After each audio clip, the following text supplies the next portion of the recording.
अस्सलाम वालेकुम guys, I hope आप सब लोग खैरियत से होंगे। हम सेल्स टैक्स एक्ट में डेफिनेशन का जो सेक्शन है हम उसको देख रहे थे और एसोसिएटेड पर्सन्स का लास्ट हमने डेफिनेशन देखी थी। स्टार्ट करते हैं हम अपनी सेक्शन 3A से, जो कि एसोसिएशन ऑफ पर्सन डिफाइन करता है। ये कहता है कि includes a firm, Hindu undivided family, any artificial juridical person और any body of persons formed under a foreign law but does not include a company. ये कहता है कि एसोसिएशन ऑफ पर्सन के अंदर कोई फर्म हो सकती है, या अनडिवाइडेड फैमिली हो सकती है, कोई आर्टिफिशियल जुडिशियल पर्सन हो सकता है, या कोई इस तरह की से कोई एसोसिएशन जो कि अंडर फॉरेन लॉ के तहत बनाई गई हो। एनी बॉडी ऑफ पर्सन्स, यहाँ पे पर्सन्स का मतलब अगेन वही है जो हमने 7 डिफरेंट पर्सन्स देखे थे, जिसमें इंडिविजुअल, कंपनी आता है, provincial government, local government, federal government, इस तरीके से। लेकिन यहाँ पे ये स्पेसिफिकली कहता है कि एसोसिएशन ऑफ पर्सन में कंपनी इंक्लूड नहीं होगी। उसके बाद हमारे पास आता है banking company. Banking company means a banking company as defined in banking companies ordinance 1962, और उसके चैप्टर रेफर करता है and includes any body corporate which transacts the business of banking in Pakistan. तो देयरफॉर बैंकिंग कंपनी का मतलब ये है कि वो कंपनी जो कि bank as per banking companies ordinance, मतलब जो बैंकिंग कंपनीज ऑर्डिनेंस में बैंकिंग कंपनी को डिफाइन किया हुआ है, वही डेफिनेशन हम सेल्स टैक्स में भी कैरी करेंगे। और and includes any body corporate, यानी कोई ऐसा बॉडी कॉर्पोरेट हो, कोई ऐसी ऑर्गेनाइजेशन हो जो कि बैंकिंग का जो बिजनेस है उसकी ट्रांजेक्शन्स में डील करती हो, विच transacts the business of banking. ठीक है, तो अगर कोई बैंकिंग के नेचर से रिलेटेड कोई ऐसा ऑर्गेनाइजेशन है तो वो भी बैंकिंग कंपनी की डेफिनेशन में आ जाएगा। उसके बाद हमारे पास आता है board. Board mean against federal board of revenue, जैसे हम फेडरल एक्साइज एक्ट में देख चुके थे कि वहाँ भी बोर्ड का मतलब होता है federal board of revenue. 4A हमें बताता है chief commissioner means a person appointed as chief commissioner inland revenue. यहाँ पे चीफ कमिश्नर का मतलब ये है कि वो चीफ कमिश्नर जो कि इनलैंड रेवेन्यू के तहत अपॉइंट किया गया हो अंडर सेक्शन 30। उसके बाद आता है 4A commissioner appeals means commissioner of inland revenue appeals appointed under section 30। यानी सेक्शन 30 के अंडर जो कमिश्नर अपील्स अपॉइंट किया गया होगा फॉर इनलैंड रेवेन्यू, उसको हम कमिश्नर अपील्स कहेंगे। Commissioner means the commissioner of inland revenue. ये तमाम जो इंडिविजुअल्स के नाम आ रहे हैं यहाँ पे, पोजीशंस के नाम आ रहे हैं, बेसिकली ये इस चीज़ को वेट करता है, इस चीज़ को सपोर्ट करता है कि ये नाम जो है वो एक ऑफिशियल नेम्स हैं, ऑफिशियल डेजिग्नेशंस हैं, जो कि इस एक्ट के तहत अंडर सेक्शन 30 हम इनको कॉल करेंगे। सेक्शन 30 बेसिकली अपॉइंटमेंट से रिलेटेड है कि किस तरीके से अपॉइंटमेंट होती है पर्टिकुलर ऑफिसर्स की, और जो उनका जो डेजिग्नेशन का नाम है वो हमें यहाँ पे डिफाइन किया गया है। जैसे कि चीफ कमिश्नर, और हमने ऑफिसर ऑफ इनलैंड रेवेन्यू भी पढ़ा था पहले। इसी तरीके से न हमारे पास सबसेक्शन 5 में कमिश्नर आता है। तो ये तमाम जो टर्म्स हैं ये इस एक्ट के अंदर यूज़ होंगी। 5A हमें बताता है common tax payer identification number means the registration number और any other number allocated to registered person. यानी रजिस्टर्ड पर्सन को जो एक यूनिक नंबर दिया जाएगा, अलॉट किया जाएगा, उसको हम कहते हैं common tax payer identification number. उसके बाद कंपनी आती है। Company means a company as defined in companies ordinance 1984।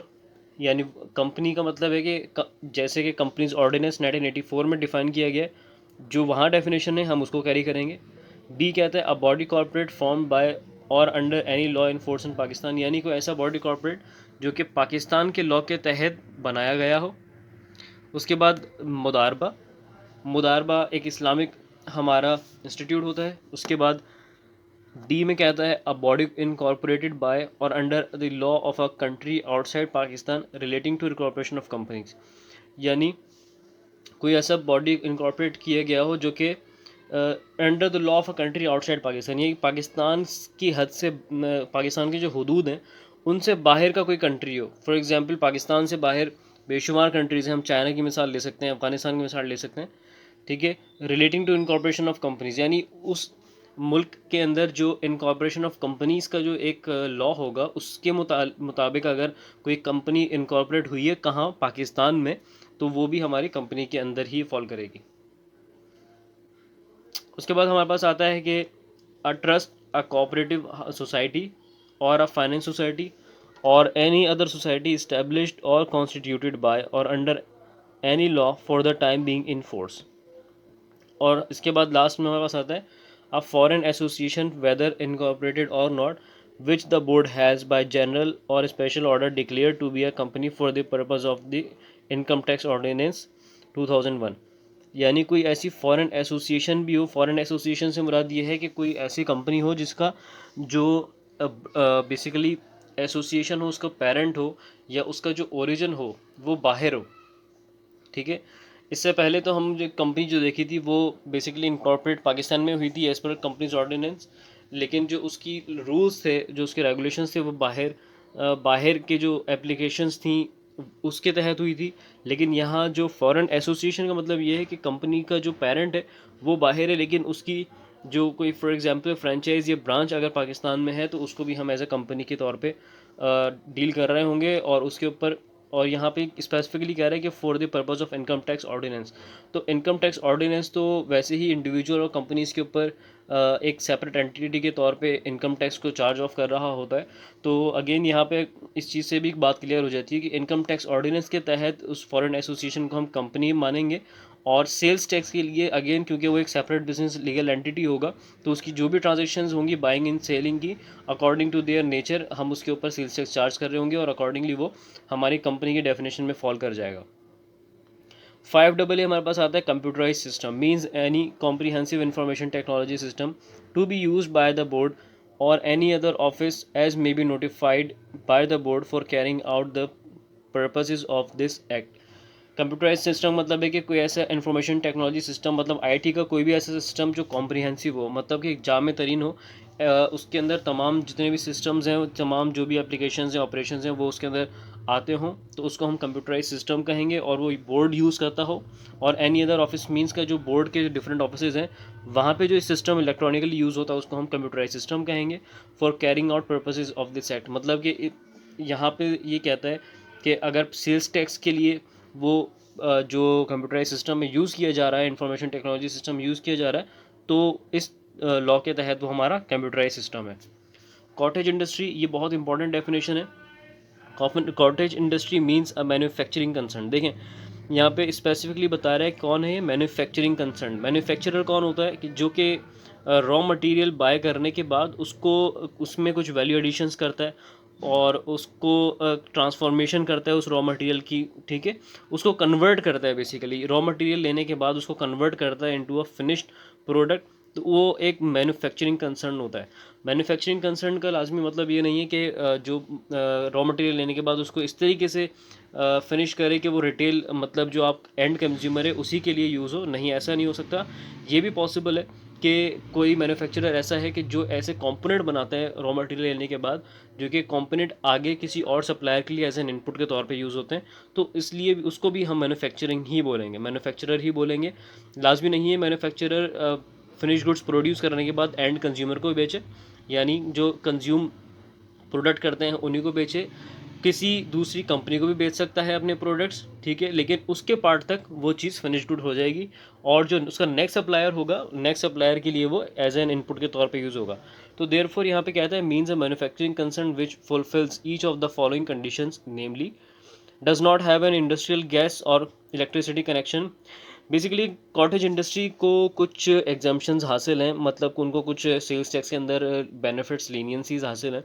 तो कॉटेज इंडस्ट्री में फॉल करने के लिए कुछ कंडीशंस जो है रिक्वायर्ड है। तो अब यहाँ पे इस डेफिनेशन के अंदर बेसिकली उस कॉटेज इंडस्ट्री को डिफाइन करता है कि कौन कौन सी ऐसी शरायत हैं कि अगर वो कोई कंपनी या मैन्युफैक्चरिंग कंसर्न उनके ऊपर पूरी उतरेगी तो उसको हम कॉटेज इंडस्ट्री में शुमार करेंगे और कॉटेज इंडस्ट्री के जो बेनिफिट हैं फिर वो कंपनी उससे फ़ायदा उठा सकेगी।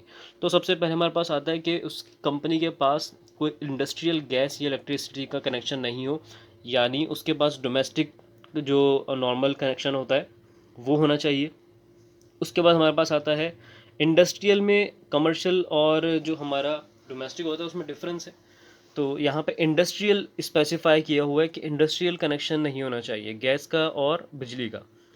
नंबर 2 हमारे पास आता है कि is located in a residential area, यानी कमर्शियल जो है वो कमर्शियल एरिया के अंदर वो ना हो, जो उसकी मैन्युफैक्चरिंग कंसर्न है वो किसी रेजिडेंशियल एरिया के अंदर हो।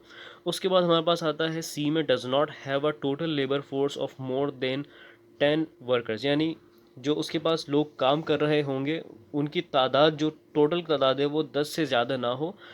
हद में हद मैक्सिमम 10 वर्कर्स हो सकते हैं, उससे ज़्यादा नहीं हो सकते। अगर उससे ज़्यादा एक भी पर्सन को वो एम्प्लॉय करता है तो वो कॉटेज इंडस्ट्री से बाहर निकल जाएगा और उसके ऊपर जो नॉर्मल सेल्स टैक्स की इम्प्लीकेशंस हैं वो अप्लाई हो जाएंगी और जो बेनिफिट्स हैं कॉटेज इंडस्ट्री के वो ख़त्म हो जाएंगे। फिर उसके बाद डी कहता है कि annual turnover from all supplies does not exceed 10 million rupees. मतलब कॉटेज इंडस्ट्री जो मैन्युफैक्चरिंग कंसर्न है उसकी जो टोटल सप्लाईज हैं उनकी जो टोटल अमाउंट बनती है वो साल में वो 10 मिलियन यानी 1 करोड़ से ज़्यादा नहीं बननी चाहिए। अगर उसके जो एनुअल टर्नओवर है साल का जो भी उसकी आमदनी है वो अगर 1 करोड़ से ज़्यादा हो जाएगी तो अकॉर्डिंगली वो कॉटेज इंडस्ट्री से निकल जाएगा और कॉटेज इंडस्ट्री से निकलने के बाद उसको जो बेनिफिट्स मिलेंगे कॉटेज इंडस्ट्री के वो ख़त्म हो जाएंगे। तो बेसिकली यहाँ पे जो एंड सी के बाद अगर आप देखते हैं यहाँ पे एक एंड लिखा हुआ है, तो एंड जब भी किसी कंडीशंस में लिखा होता है तो उसमें बेसिकली लॉजिक ये होती है कि तमाम कंडीशंस मीट होनी चाहिए। लेकिन अगर कहीं पे और लिखा हो, एंड की जगह और लिखा हो तो ओ आर वाला और, तो उस कंडीशन के अंदर ये होता है कि कोई भी एक कंडीशन मीट करे। ठीक है, यहाँ पे एंड है इसका मतलब है कि सारी कंडीशंस मीट करनी चाहिए। तो आई होप गाइस कि आप लोगों को यहाँ तक की डेफिनेशन समझ आई होंगी। अंटिल द नेक्स्ट वीडियो, अल्लाह हाफ़िज़।